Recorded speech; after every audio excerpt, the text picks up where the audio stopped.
Hello, good morning. Welcome to another one of these ridiculous vlogs. Today, 6 a.m, you find me driving off into the peak, of course, Eddie Skelton Peak District Photography. And I'm going to meet up today with Craig Yates of Craig Yates Photography. And we're headed to Longshore Estate. Craig and I have been to Longshore Estate a couple of times. And like both times we felt like we've not capitalised on what's there. We had a bit of a better trip last time, but I say we've, and I use that term loosely, Craig got to choose the location today because he always puts it on me on where we're going to go. So I thought, well, no, we'll let him suffer. And he's chosen Longshore. And I said, it's going to be foggy tomorrow. All the apps are saying fog. And I keep an eye on this because it can change real quick, especially in the peak. And I've told him through the day that the chances of fog around sort of Hope Valley, Grindleford, etc., they're still there, but they're not, there's no promises of greatness. Not that you can believe anything the apps say. But for Stoke-on-Trent / Leek / the Roaches, heavy fog. Lots of fog. And the Roaches delivers. The Roaches gives a lot of fog. So I was kind of sort of nudging him into going to the Roaches. So basically what I'm saying, if there isn't like some serious mist or fog at Longshore Estate, he's going to have hell to pay. I've just pulled over on a spot at the top of what's called Crowdercote Bank. Quite a steep incline leading up to the peak, well, within the peak. And it was beautiful. There's a rolling bank of fog right through your valley. There's a great valley view there. I don't often get good compositions from it, I'll be honest, but this was really nice. This it's like a pool almost of fog. Beautiful river, a river of fog. Well, I've pulled up and it's foggy. It really is. It's beautiful, and it's not that super dense fog where you can't see your hand in front of your face. There's a good bit of distance. It looks absolutely gorgeous. There's little bits of snow up here actually still, only little chunks, but shows how cold it's been up here. No sign of Craig, of course. Lazy prick.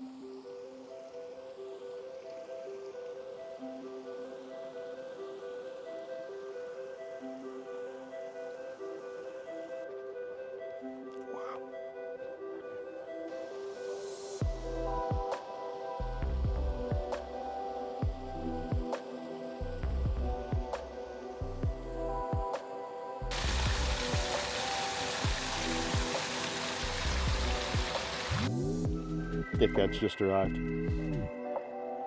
Morning. I know. Oh, it's like fingers crossed has come up. Do we risk not having Padley Gorge? Mate, this is dilemma time, isn't it? I've got this. I have got this. Have you? So, I don't know. yeah. How long is it going to last? You see it's clearing a bit. Yeah, it is. We've got no more than an hour. I mean, we were lucky getting an hour. Well, and you never know, but it doesn't feel like it.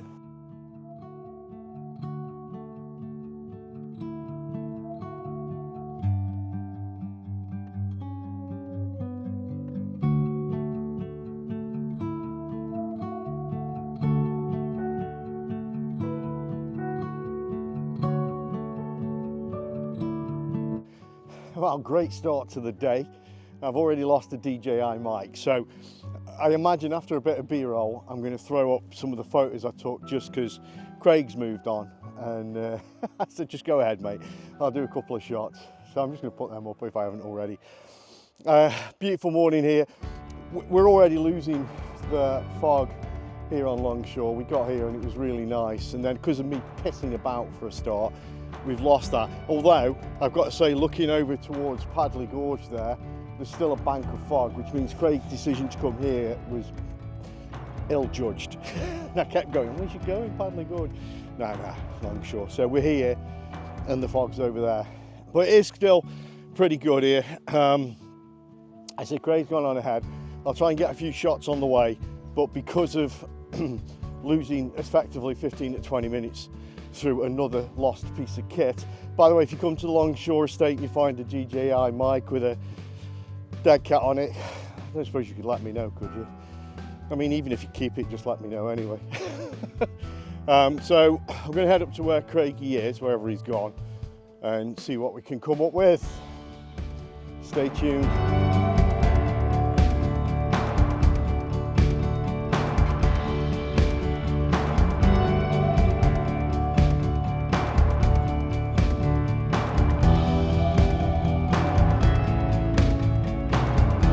So just met up with Craig. We've taken an executive decision. Just show you the distance back. Don't know if I can actually, bear with me. Up, there we go. You see the fog's gone that way. There's a little bit on the other side, tiny thin wisp. But so looking down towards Grindleford from a little bit higher up there, you can see that there's a bank, a proper bank of fog. And across the road is Padley Gorge, and if we can, I think we can make our way, this could be dangerous in itself, but I think we can make our way through the trees here down to the road and go cross over into Padley directly in. So that's what we're going to try and do. So happy days.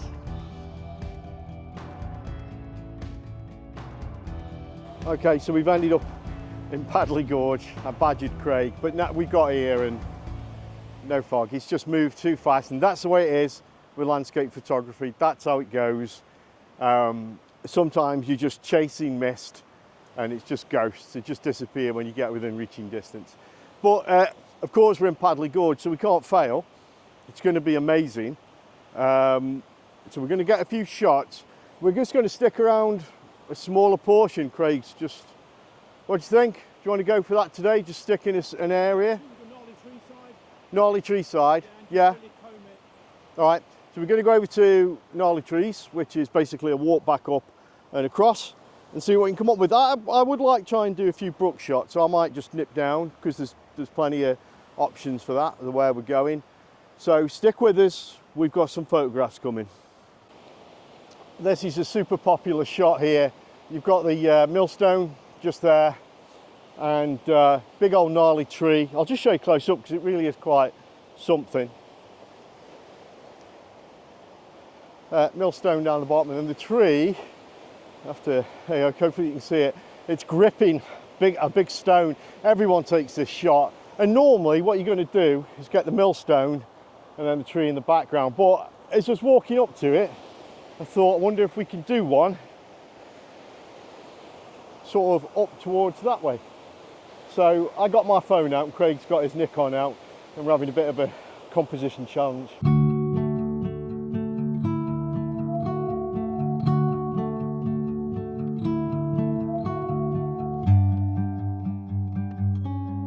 Okay, making our way along, saw that beautiful tree reaching out from the rocks with the russet leaves beneath it. Little bit of a trail leading up, lovely. It looks like an enchanted woodland shot, this, really nice. There is a little bit of clutter around me, so I've got to get my positioning just right. I don't want this hanging in front of the lens, so I'll just go in, probably about here, get the shot. Should be nice. Here we go, Craigie. I've got the 50mm on, absolutely perfect for this. I'm just at the right distance to make it work. I'm probably going to try a couple of portrait shots, but I do want to try and get the idea that it's reaching over to the other side of the bank. Yeah, I think it's a winner, and if it works, shots are going to come up right now.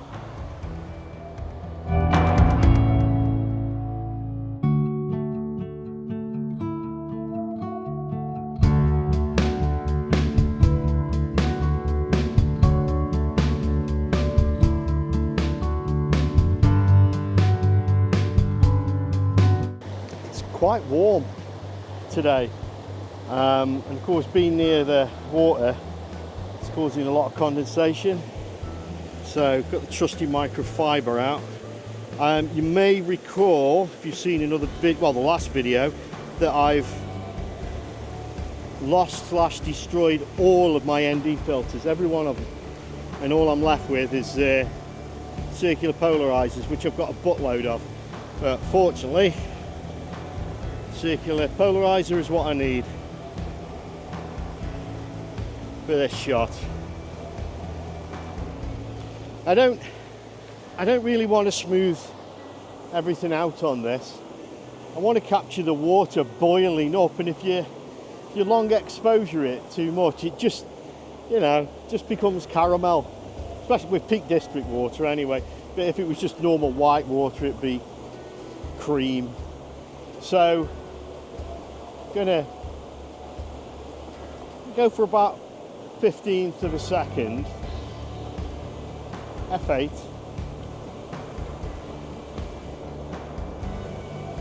I think that's going to do it.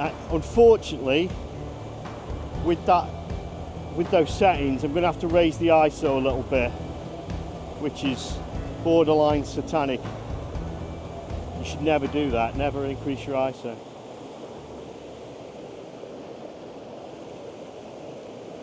Yeah, it's a bit of energy in the water there now, which you lose with the long exposure, I think. I have got a problem. Unfortunately, there's a branch, tree, dead thing in the way, and I really want to capture the water that's on this side as well as over there, but I may lose that. I'm going to spin it around just a little bit and see what that looks like. It's not too bad, actually. There is a scene there.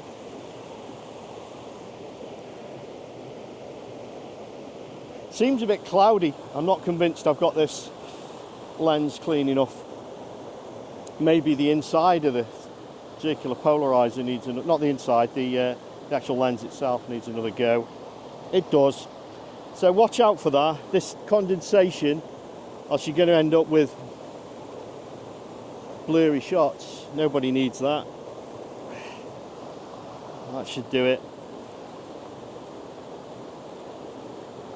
Come on, you bitch.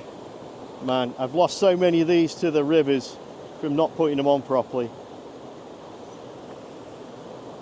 Here comes Bilbo. Right. There is a bit of sort of foliage here, but with this setup, the front's going to be a little bit blurred, and it just kind of disposes of that. I mean, I could remove it in post-processing, but shouldn't have to really.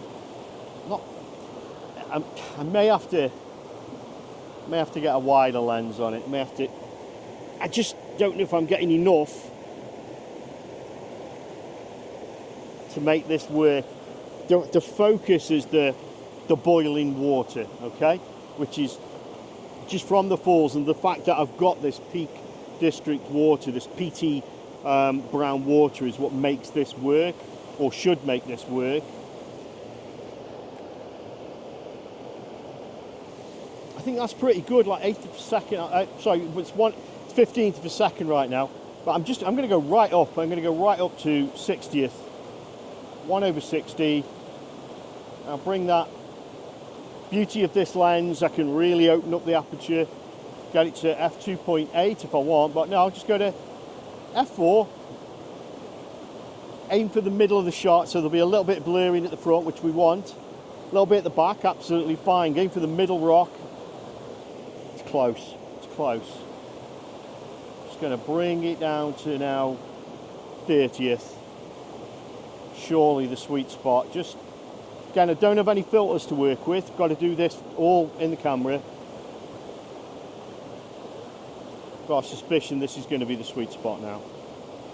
Lovely, and there's a few bubbles as well. So the nice thing about the higher shutter speed is I'm capturing the bubbles too.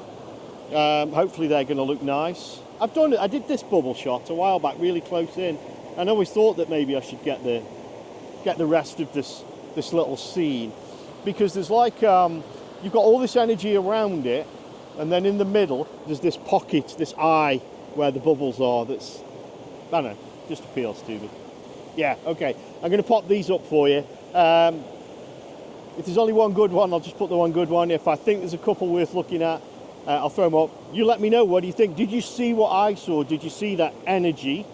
And did you see the eye of the storm in the middle with the bubbles? Very wanky, for sure. That's our roll.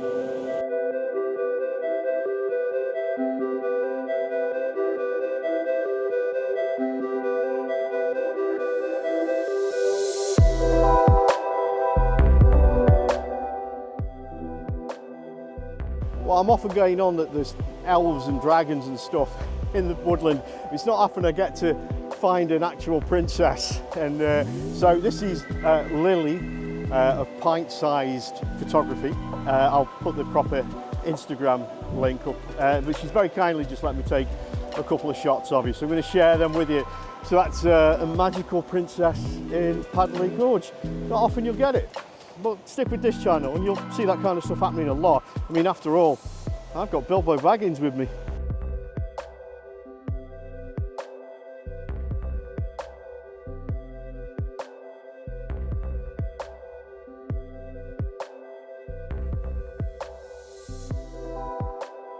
I found myself embracing handheld today. I think I've really improved with this.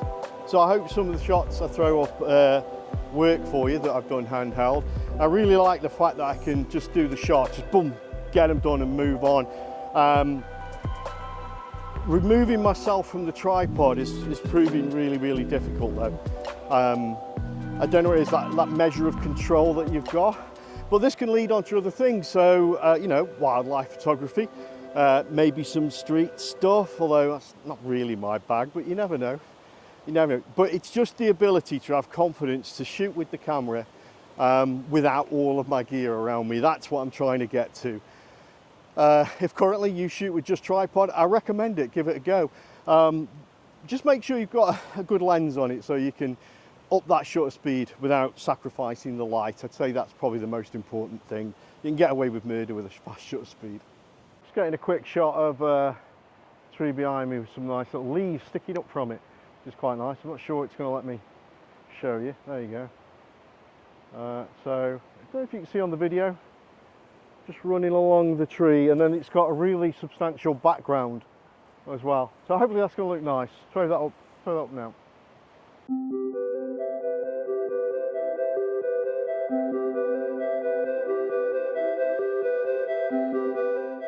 This looks quite nice, bending over that way, then reaching up, twisty branches. A little bit of colour behind it, could work. I've been wandering around it, so I'll give it a go, see if I can get a shot from it and put that up. Going to be handheld as well, I'm not going to use a tripod, so I'll give that a shot and show you how it works out.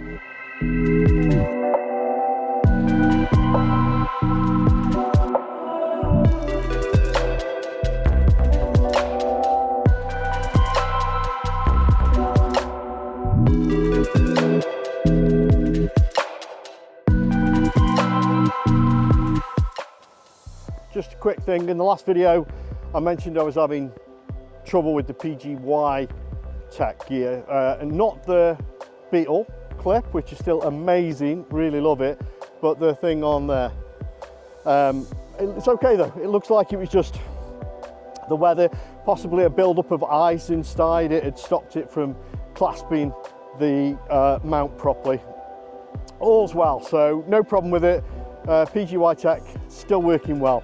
I'm really liking what Alanzi and PGY are bringing out at the moment.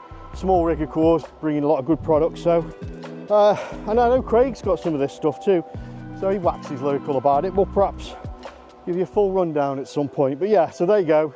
That's fine. This is amazing. So Craig's doing his wrap up over there, and he thinks I'm filming myself. So it's just funny to do this to him.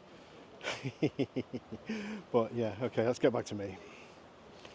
Wow, what a day, what a morning. Always lovely as ever to come out with the enigmatic Craig Yates photography. It's been really good. So that promise, no, not promise, I keep saying that, threat of fog didn't quite play out. Probably should have stayed in the roaches. Longshore, it was there when we arrived and then just quickly went. Then we chased it over to Padley Gorge and of course gone. But the bottom line is Padley Gorge is amazing, so we've still got great shots, I hope. And then today you've seen me use quite a bit of gear. I've used my Pocket 3, I've used my DJ Mic Wireless 2, and I've also lost one of them. I've had the Hover Air A1, if you want to know about that. I can do a full review of it if you like, just ask in the comments. It's a lot of money to spend on a little hovery thing. And yeah, of course, so new people to the vlog, I use a Canon R5 for most of the shots, and the lenses today have been 7200 f4. The 50mm prime goes down to, I think, 1.8. It's a pretty spooky lens, really good. It's an EF mount. And I don't think I've used anything else. I've got MB on me, and I've got the 15 to 30, but I've really not found the use for them today. And again, that's because normally when I'm in Padley, the 7200 and the 50mm are my go-to. I used to use the 24-100, but of course I destroyed that because I'm useless. So there you go, that's my gear. It's been fantastic. I do hope you're going to join me. I may be somewhere tomorrow. Oh, and hello Simon, a subscriber who we met in Padley Gorge. Terrific chap, really good to speak to you today. And I want to thank Craig for coming along again. It's always fun with Craig, and we have a really nice jabber as we walk through the woods. And I hope it's entertaining for you. That's the key thing. And maybe you learned a few things too. Don't know. I learned a few things, so hopefully the traffic goes two ways. Right, it's going to rain soon. See you for the next one.